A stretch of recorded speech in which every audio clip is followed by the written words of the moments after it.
Dimohon untuk jamaah yang ada di luar dipersilakan untuk masuk ke dalam. Assalamualaikum warahmatullahi wabarakatuh. Bismillahirrahmanirrahim. Alhamdulillahirabbil alamin. Assalatu wassalamu ala asrofil anbiya'i sayyidina Muhammadin wa ala alihi wa sahbihi ajmain. Amma ba'du. Pertama-tama marilah kita panjatkan puja dan puji syukur kita atas kehadirat Allah Subhanahu wa taala yang telah memberikan rahmat dan hidayahnya hingga kita bisa berkumpul di tempat ini dalam keadaan sehat walafiat.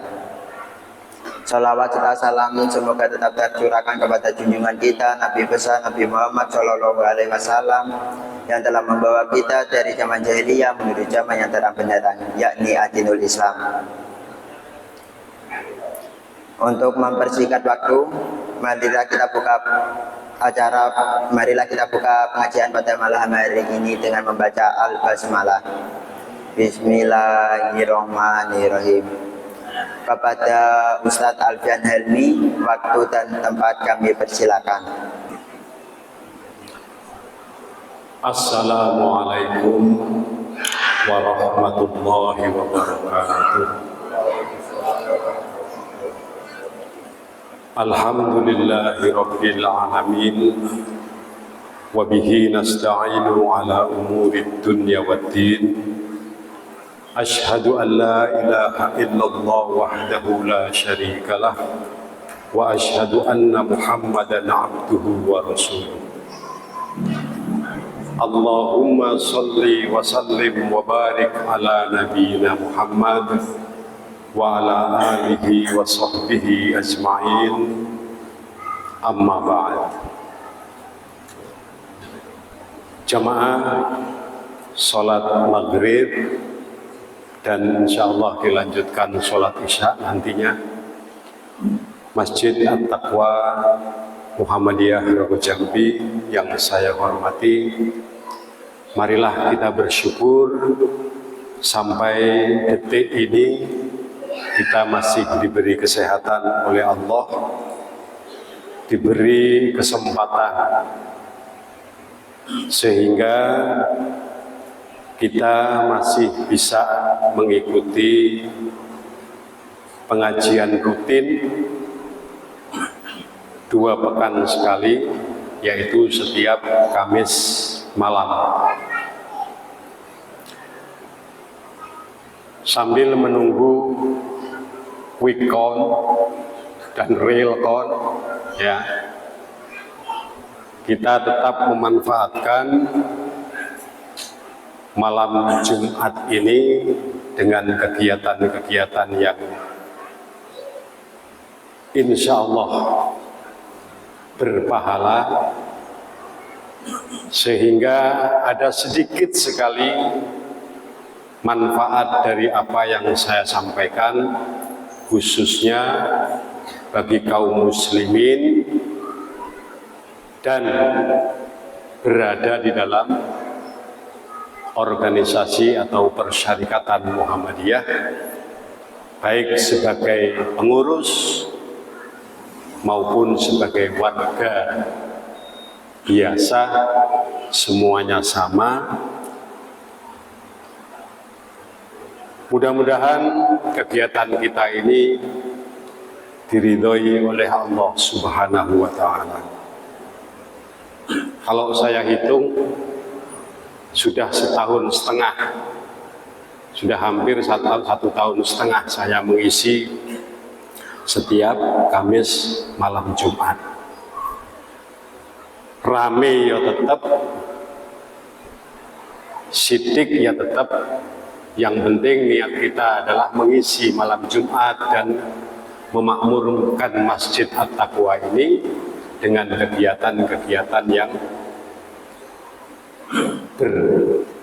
berpotensi untuk mendatangkan pahala bagi kita sekalian.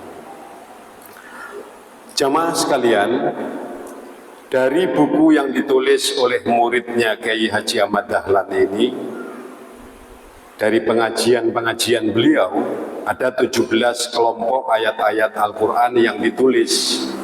Kemarin sudah sampai pada pelajaran yang pertama, yaitu membersihkan diri sendiri, terutama dari hawa nafsu yang terus-menerus membawa dan ingin menyeret manusia itu untuk berbuat nista, untuk berbuat jahat, untuk berbuat mungkar, atau melakukan kecintaan terhadap dunia yang sangat berlebihan sehingga menutup hatinya terhadap cinta kepada Allah dan Rasul-Nya. Itu yang pelajaran yang pertama. Memang patut kita sadari bahwa sangat manusiawi bahwa manusia itu pasti mencintai harta dunia. Tinggal bagaimana kita mampu harta yang kita miliki itu di samping bermanfaat untuk keluarga diri kita sendiri, juga bermanfaat untuk orang lain. Disinilah dibutuhkan kemampuan kita untuk mengelola hawa nafsu yang ada di dalam diri kita. Sehingga ayat yang pertama dikatakan afaro'aita manittahoda ilahahu hawa. Apakah kamu tidak menyaksikan bahwa ada manusia yang menjadikan hawa nafsunya itu sebagai Tuhan yang sangat dicintai sehingga lupa terhadap kewajiban-kewajiban yang harus ditunaikan. Pada pelajaran yang kedua ini diberi judul oleh muridnya, rodok gawat ini, menggempur hawa nafsu, mencintai harta benda. Ini mencintai harta benda. Bahkan ada di dalam Al-Quran satu ayat yang mengancam, kalau hartamu, istrimu, anakmu, sawah ladangmu, kendaraanmu lebih kamu cintai daripada Allah dan Rasulnya, maka tunggulah Allah nanti akan membuat keputusan lain. Sampai diancam seperti itu kalau kita terlalu mencintai harta dunia. Nah, di sini diberi judul menggempur hawa nafsu, mencintai harta benda. Ini sulit karena sangat manusiawi.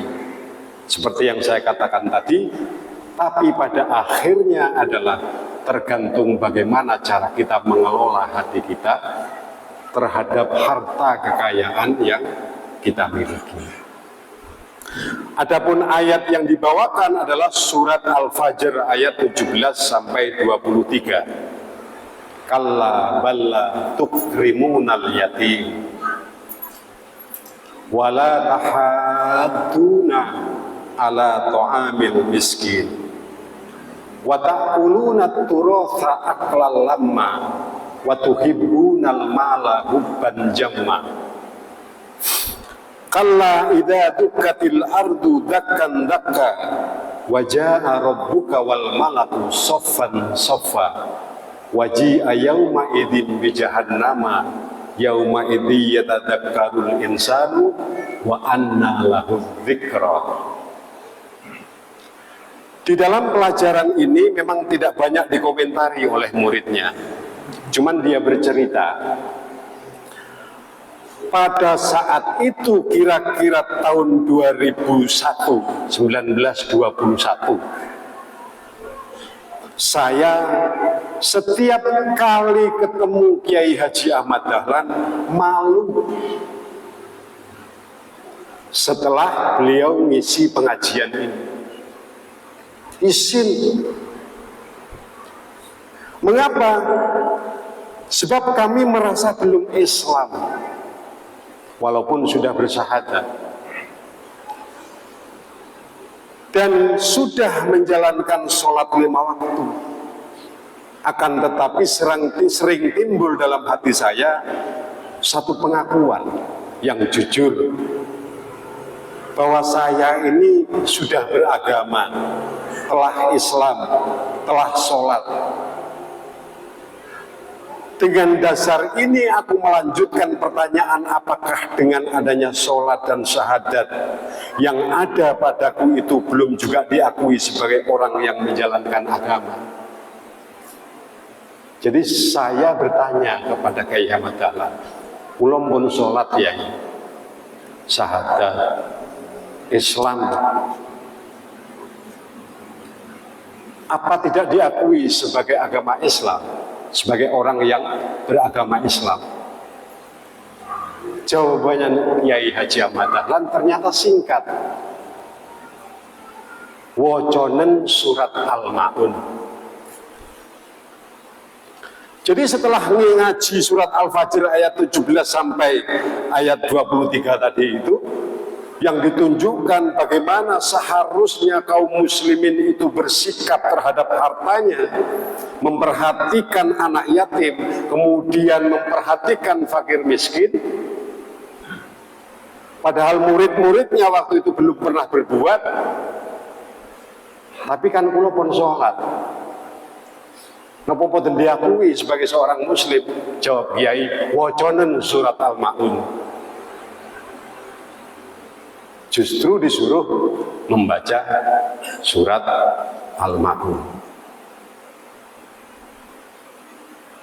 Nah, arti dari surat Al-Fajr ayat 17-23 tadi, dengan demikian bahkan kamu sekalian tidak memuliakan dan menghargai anak yatim, dan tidak menganjurkan memberikan makan kepada orang miskin, dan suka memakan harta yang melampaui batas, dan kamu masih mencintai harta benda dengan kecintaan yang terlalu besar. Janganlah kamu berbuat demikian apabila telah digoncangkan dan dihancurkan bumi ini dengan sehancur-hancurnya.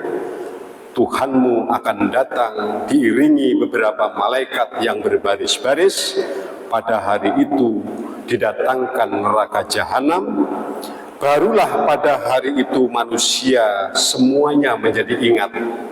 Akan tetapi untuk apakah ingat itu sudah terlambat? Itu bahasanya memang kurang.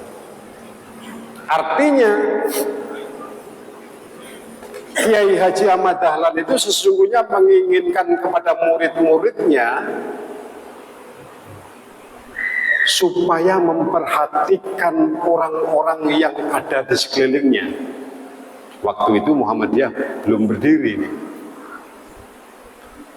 Dalam pengajiannya itu selalu seperti itu.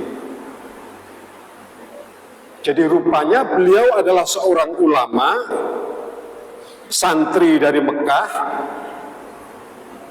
santrinya Semarang, kiai-kiai dan ulama-ulama besar, tapi tidak pandai menulis seperti ulama-ulama yang lain. Tetapi dia ingin memiliki karya nyata. Jadi karya nyata yang ingin disampaikan dan diwujudkan, tapi sementara dia tidak memiliki tenaga, kecuali harus dengan bersama-sama dengan muridnya. Makanya kepada muridnya dia selalu ngomong seperti itu. Nek si seneng harta duniawi, disindir terus gitu. Sampai kemudian ada beberapa muridnya yang malu kalau ketemu Kiai Haji Ahmad Dahlan. Maka ketika bertanya, napa dereng pantas kula sebagai seorang muslim waconen surat Al-Ma'un? Apakah kita ini sudah pantas sebagai atau mengaku sebagai orang yang beragama? Kalau kita bertanya hari ini, Ternyata jawaban Kiai Ahmad Dahlan itu pas. Woconen surat Al-Ma'un.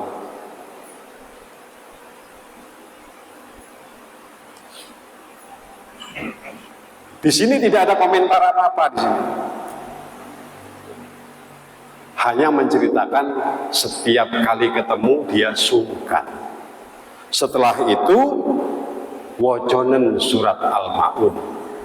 Dan pada pasal yang ketiga ini pengajian Kiai Haji Ahmad Dahlan adalah pengajian surat Al-Ma'un. Inilah cikal bakal yang menjadi spirit dorongan yang kuat berdirinya organisasi Muhammadiyah dengan berbagai macam amal usahanya. A'udzu billahi minasyaitonir rajim. Bismillahirrahmanirrahim. Ara'aital ladzi yukadzibu biddin. Fadzalikal ladzi yad'ul yatim wa la yahuddu ala ta'amil miskin. Fawailul lil musallin alladzina hum an salatihim sahun. Alladzina hum yura'una wa yamna'unal ma'un. Tadi di rakaat kedua dibaca oleh Ustaz Farid.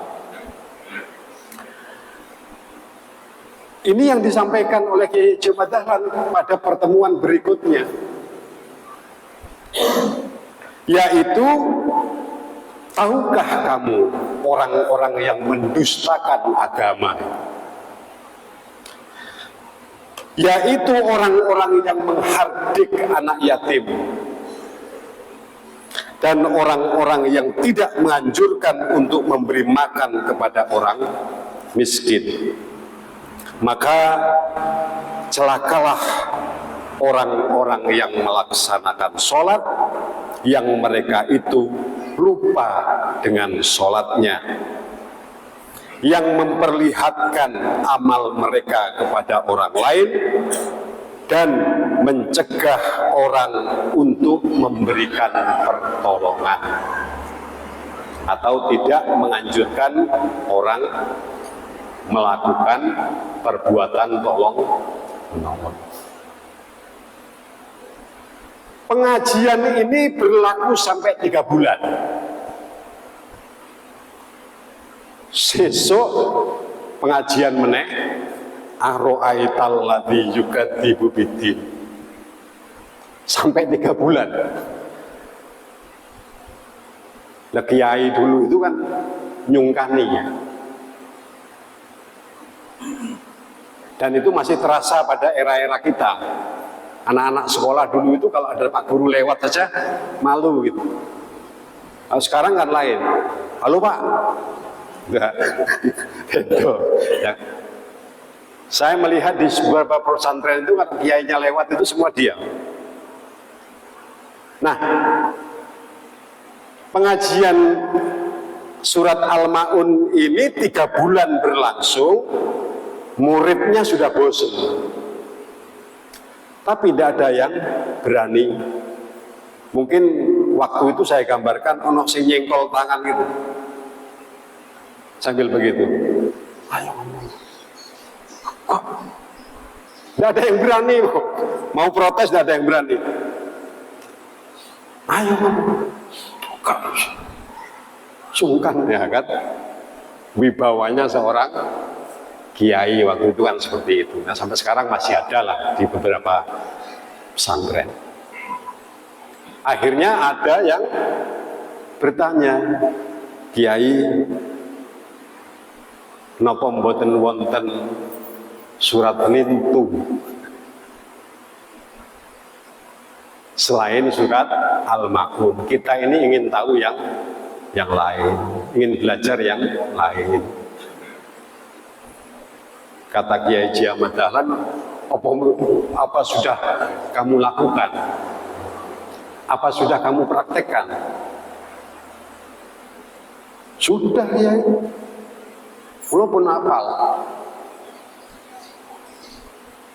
Angger sholat, saya baca Artinya saya juga hafal. Nah, disinilah kesempatan dari Kiai Haji Ahmad Dahlan untuk menggugah waktu itu supaya murid-muridnya ini tidak hanya hafal dan bisa membaca saja, melainkan yang diinginkan adalah praktek. Dikatakan oleh Kiai Haji Ahmad Dahlan, kamu belum hafal, awakmu durung ngerti. Kaget.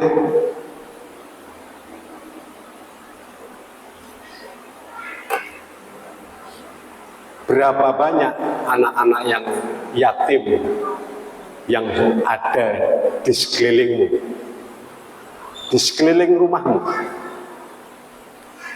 Ada berapa banyak orang-orang miskin yang ada di sekitar kita? Rausah pengajian, mulai sekarang sudah tidak ada pengajian lagi kalau kamu belum mempraktekkan ayat ini. Kumpulkan anak-anak yatim, mandikan kalau dia dalam keadaan kotor, bersihkan, berikan pakaian yang bagus, berikan makan dan seterusnya. Nek turun, rasah pengajian.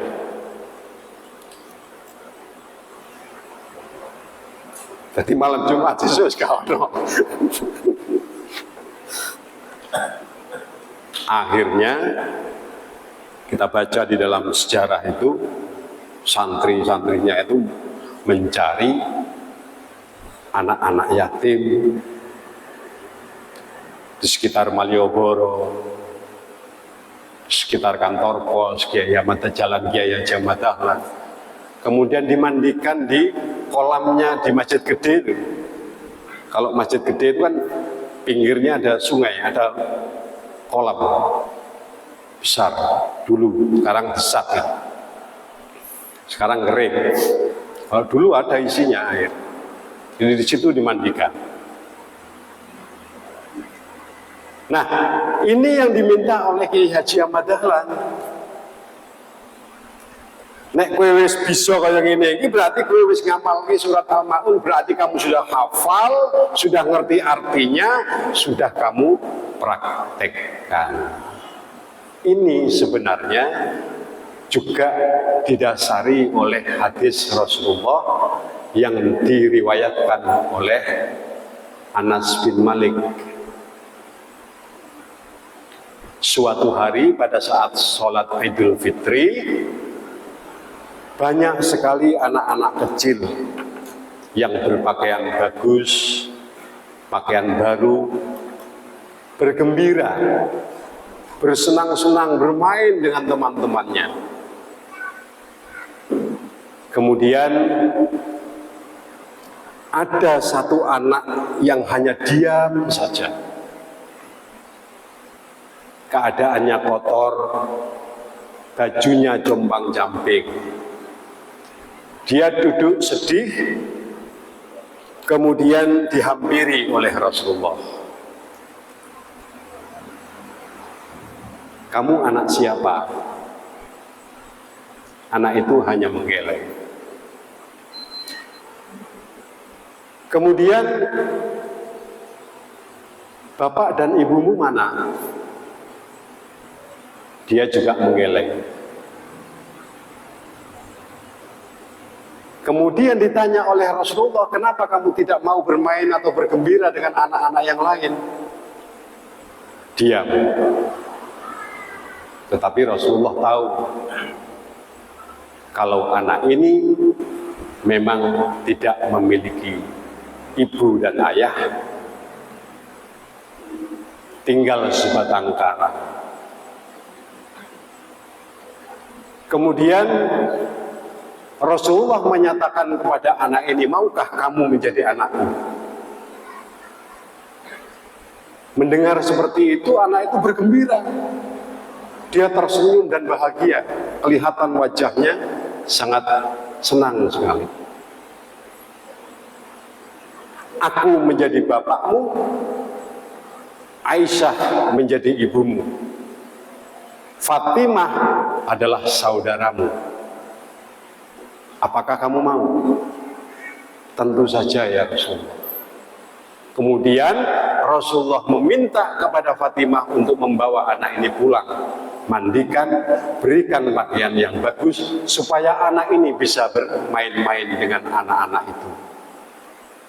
Setelah dilakukan, kemudian anak-anak itu bergembira bersama dengan anak-anak yang tadi juga merasa senang menyambut atau berada di Idul Fitri. Kemudian anak ini malah pamer pada temannya. Aku anaknya Rasulullah sekarang. Kaget semua. Malah anak-anak yang tadinya bergembira dan masih utuh keluarganya, ada yang bilang, enak yatim ya. Engkau yatim, kita bisa jadi anaknya Rasulullah.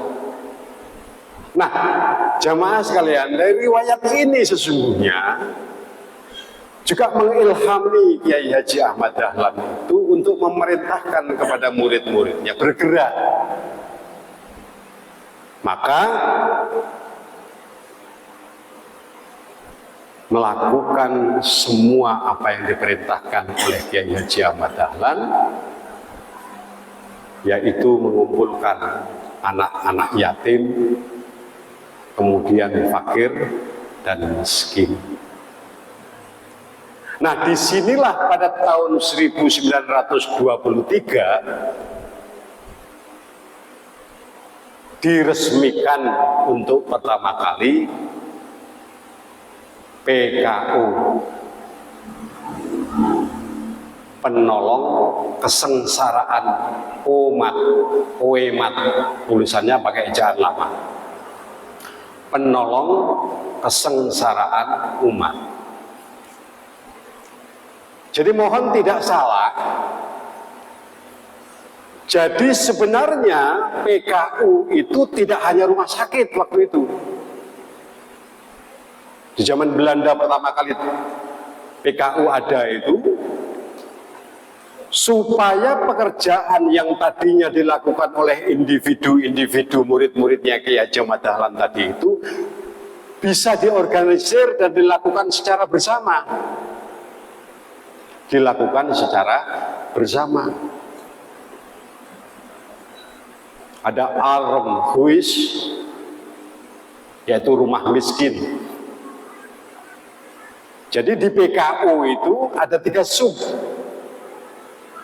Al-Rumhuis, rumah miskin, Wishaus, yatim, rumah yatim, dan Zekenhuis, Zekenhuis, kalau orang Inggris bilang sick ya, sakit ini Pak. Orang Belanda bilang Zekenhuis. Jadi ada 3 unsur ini, ada rumah miskin, rumah yatim, dan rumah sakit. Karena waktu itu rumah sakit Bethesda yang ada di Jogja itu juga namanya Zekenhuis, Voltaire Zekenhuis. Sehingga Ahmad Dahlan juga menamakan untuk menyamai orang Kristen ini juga Zekenhuis. Cuman rumah sakit Bethesda itu sudah dapat drop dokternya dari Belanda. Sementara kita belum punya dokter.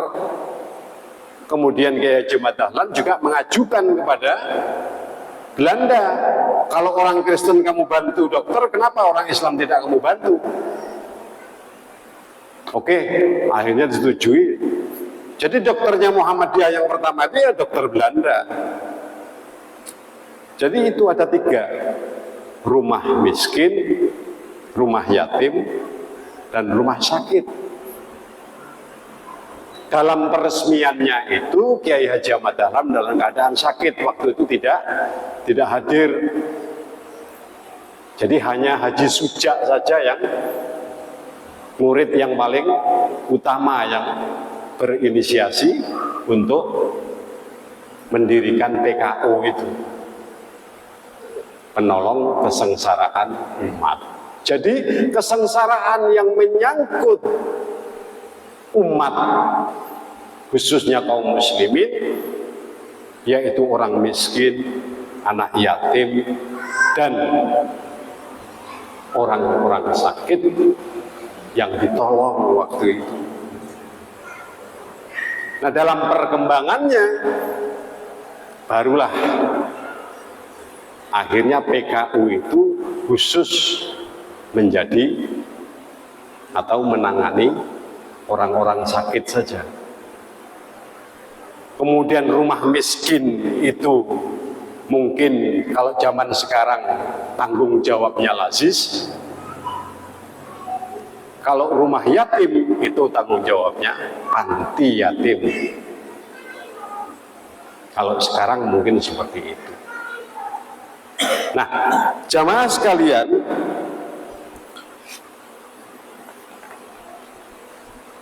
inilah yang membuat akhirnya persyarikatan kita menjadi besar. Hanya dengan ruh dari surat Al-Ma'un itu terciptalah sekarang ini menjadi persyarikatan yang luar biasa.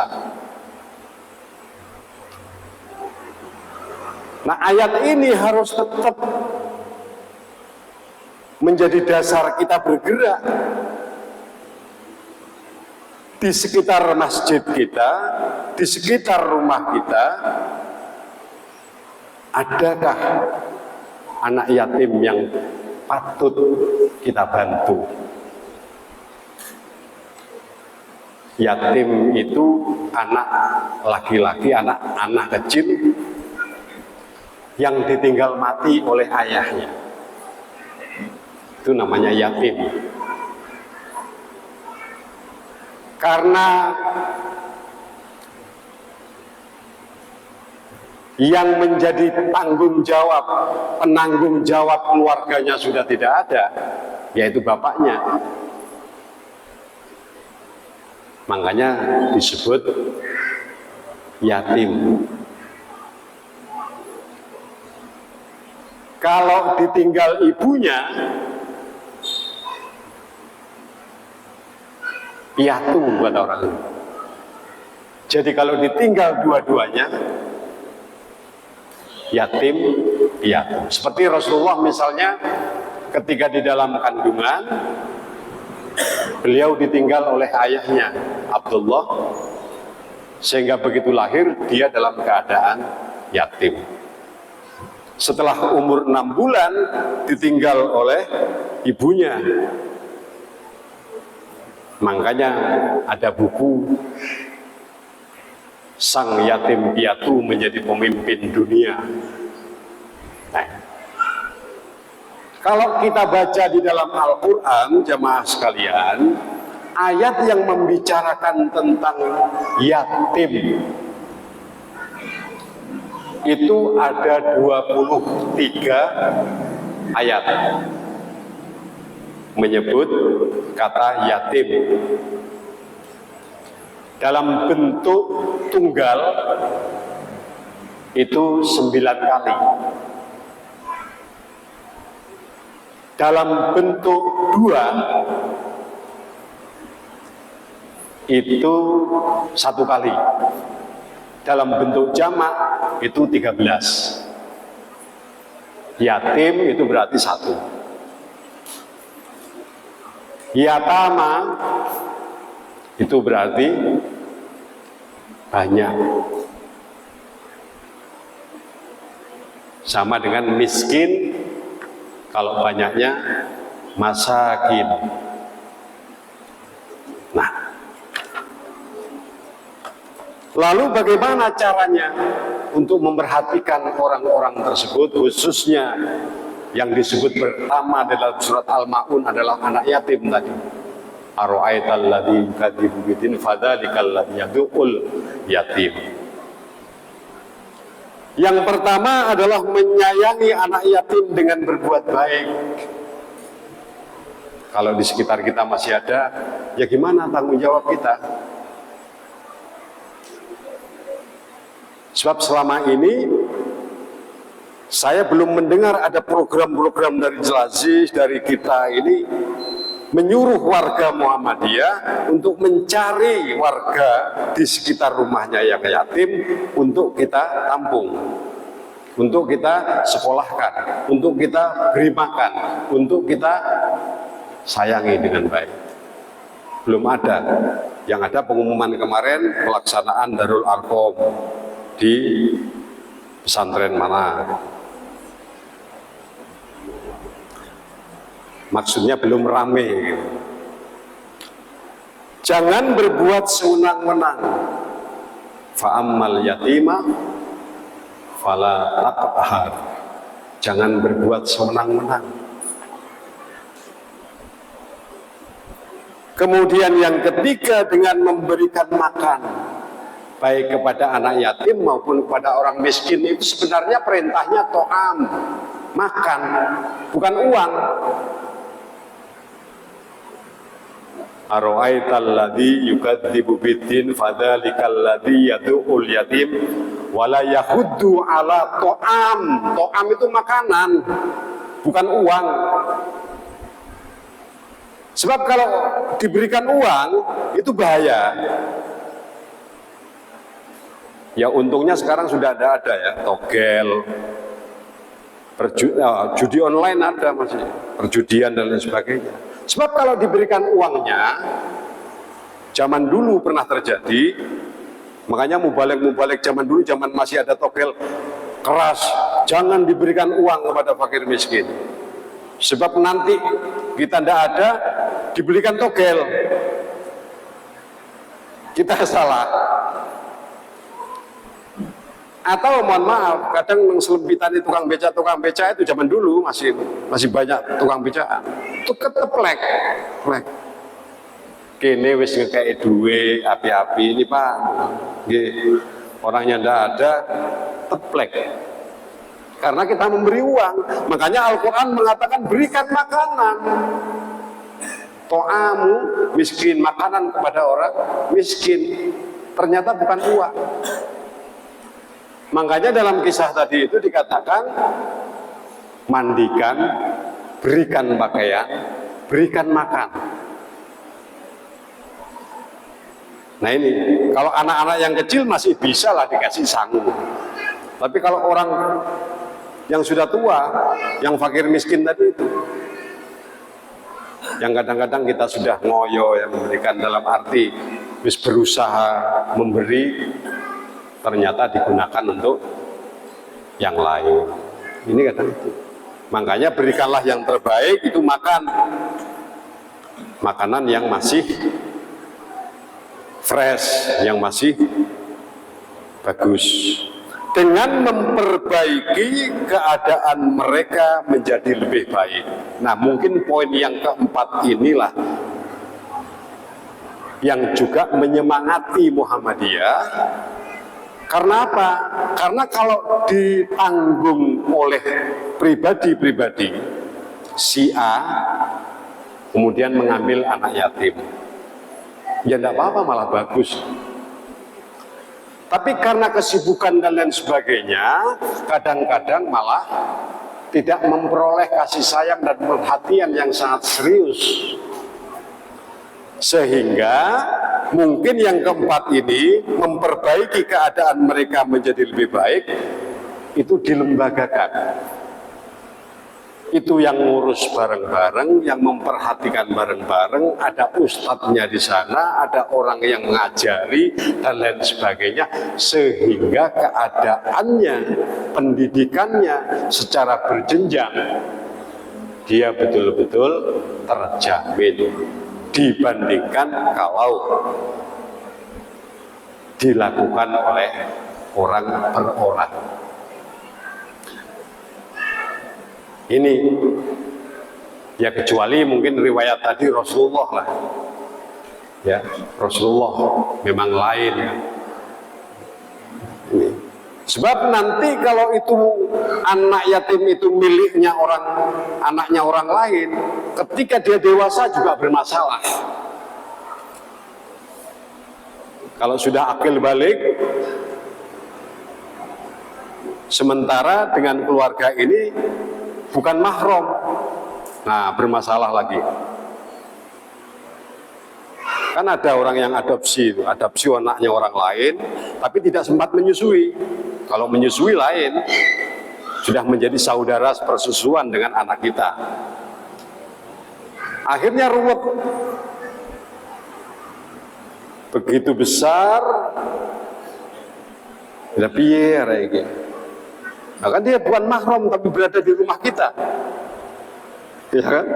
Kan ruwet. Akhirnya, makanya dengan lembaga, dengan pertimbangan adanya lembaga seperti itu, yang diawali dengan membangkitkan lewat pengajian yang dilakukan oleh Kiai Haji Ahmad Dahlan tadi itu, sehingga terciptalah lembaga-lembaga rumah miskin yang sekarang menjadi lazis dan lain sebagainya, kemudian rumah yatim yang sekarang menjadi panti asuhan, atau rumah sakit yang sekarang menjadi rumah sakit yang begitu banyak. Nah, semangat seperti inilah yang seharusnya kita teladani dari tokoh-tokoh kita lewat pengajian-pengajian yang mereka sampaikan. Baik pernah kita dengar sendiri dari tokoh-tokoh yang ada maupun tokoh-tokoh yang dulu tetapi meninggalkan beberapa tulisan-tulisan yang sangat bermanfaat. Demikian, mudah-mudahan ada manfaatnya. Kurang lebih mohon maaf. Billahi taufiq wal hidayah. Assalamualaikum warahmatullahi wabarakatuh. Demikian pengajian pada malam hari ini.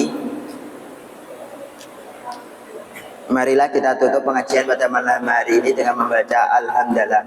Alhamdulillahirabbil alamin. Sekian dari saya, kurang lebihnya mohon maaf. Akhirul kalam. Wassalamualaikum warahmatullahi wabarakatuh.